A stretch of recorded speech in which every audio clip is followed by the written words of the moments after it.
Now, from the studios of Into Tomorrow in Miami, this is ITTV.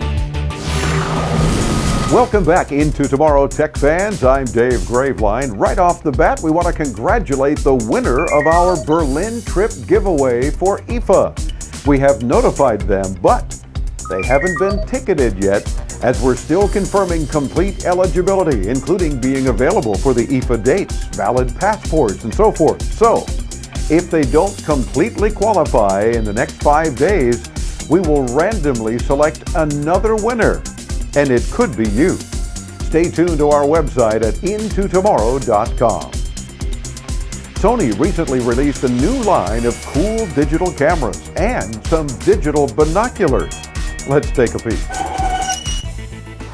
Always a pleasure to have our next guest with us, and especially when he can be in studio, because he always brings cool things to share. He is, in fact, the director of the Alpha camera systems for Sony Electronics. Mike Kahn, always a pleasure to have you with us. Welcome back Into Tomorrow. How are you, sir? I'm doing great, David. Thanks. Brought us some neat things. Let's talk about how, first of all, let's get into some really cool cameras that undoubtedly you're very proud of. Absolutely. So here we have what is the Alpha camera systems.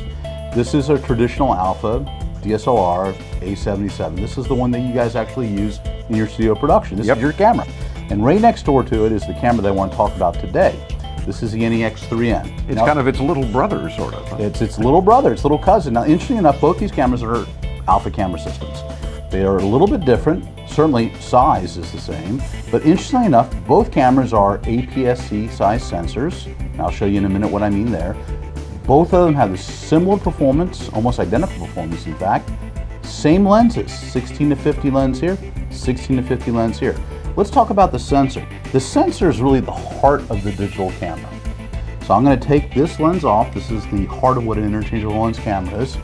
So there, this is an APS-C size sensor. I'm going to do the same thing on this fancy DSLR.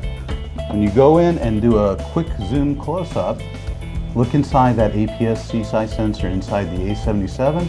Now let's come over and do the same thing. The same size sensor is in both cameras. So the quality of the image that comes off both these cameras is identical. But look at the size difference. And you may ask, well, why would you ever need a camera this large? Because it looks cool. Well, that's, we need to make sure you guys look amazingly cool in the job that you do. But also, more importantly, sometimes the professional photographer needs to be able to control things in hard buttons.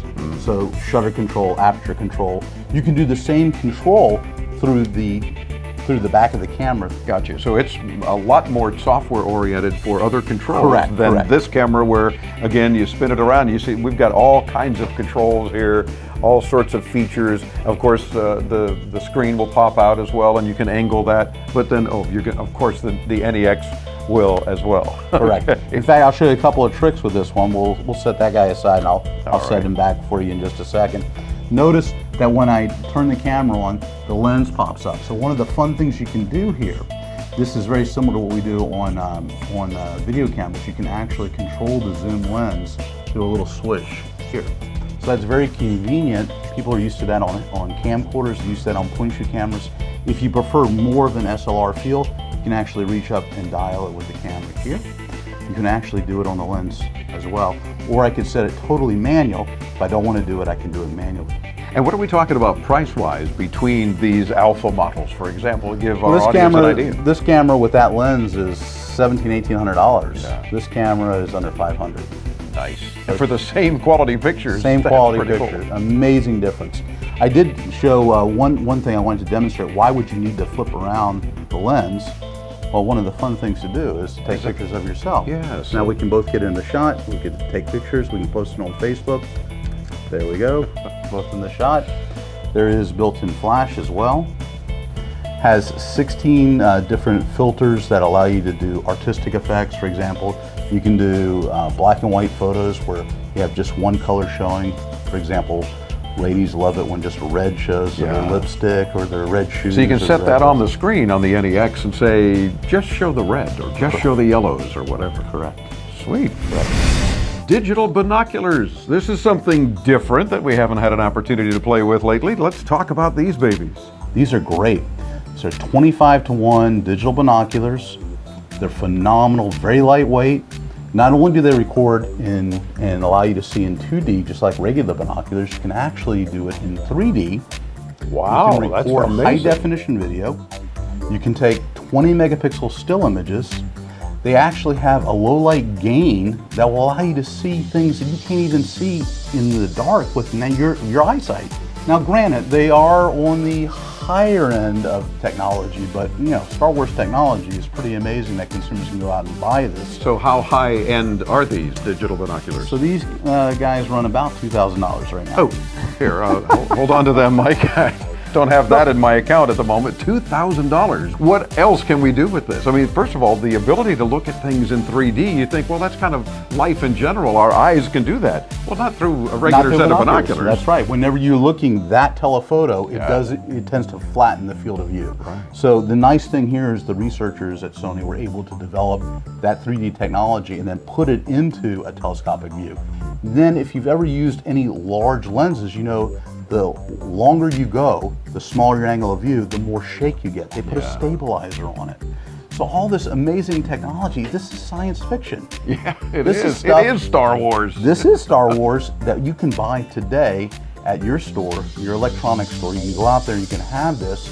Yes, this technology if costs you have money. $2,000, right? But now, like anything But else with it is electronics, the fun. price comes price will down, come down. and That's right. if you want to be an early adopter of these, you're going to pay for them. That's right. But no Who's doubt, buying these? People who like to do, you know, private investigators, surveillance. People who, you know, maybe they live here on the coast in Florida. They're looking out. They like to look at the boats. They want to be able to zoom far away. Birders. Birding is getting popular all over the world. Oh, I almost thought you said burglars. I was going to say, no, that's a great burglary tool. Birders. Birders. People who like to look at birds. Correct. Gotcha. Correct. Okay. Correct. So birders, yeah, good point. They can identify all kinds of species, getting really close up, and take pictures and shoot video of them. Correct. So a lot of them go out there and they say, you know, I saw that rare endangered species. They can actually take the photo, store it in a built-in drive. There's a memory card inside, either SD or memory stick. They can record moving video, or they can record the still image. They can email it to their friends or their colleagues, say, I got the evidence. Sports. Got kids, family, friends. You're watching the game. You can actually record. Was he in? Was he out on the end zone? I've got the evidence. And with the image stabilization, you can really follow some action sports and not have that shaky feel of most regular binoculars. That's right. Again, this is the DEV-50. We're shipping it now. It's available at Sony.com. I think this is a really neat technology for Into Tomorrow, for your fans out there to see.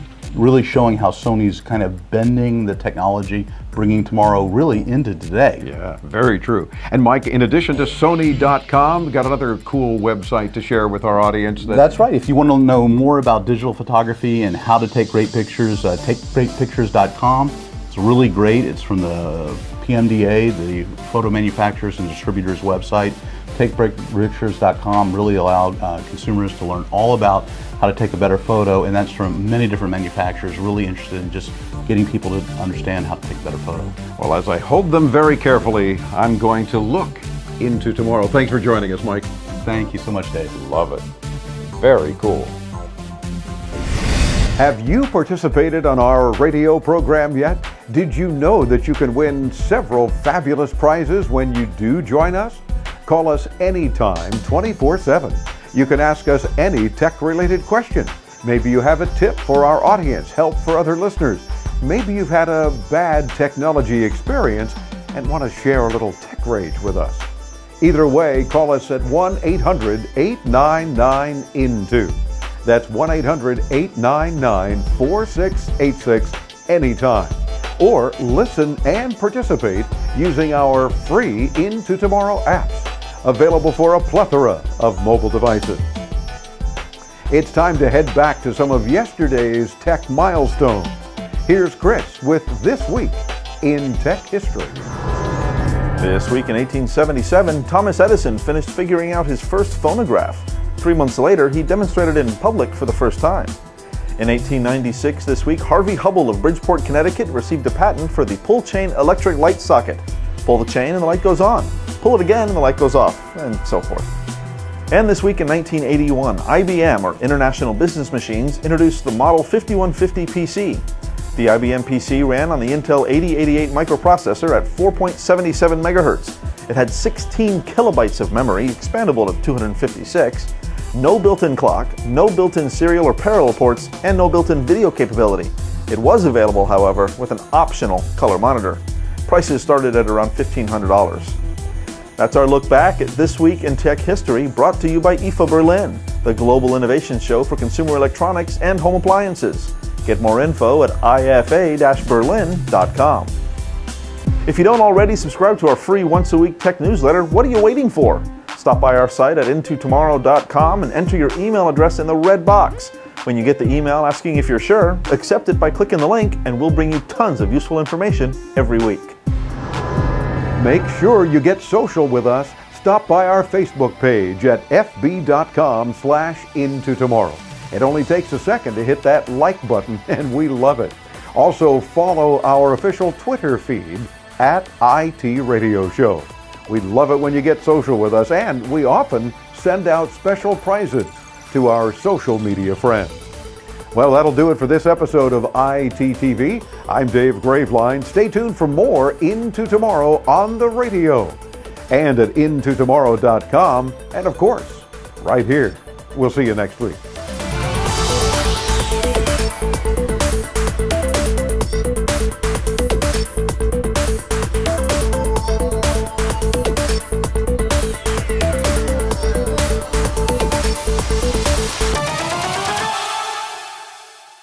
See, you thought I was going to give you a blooper, but I didn't. Ha!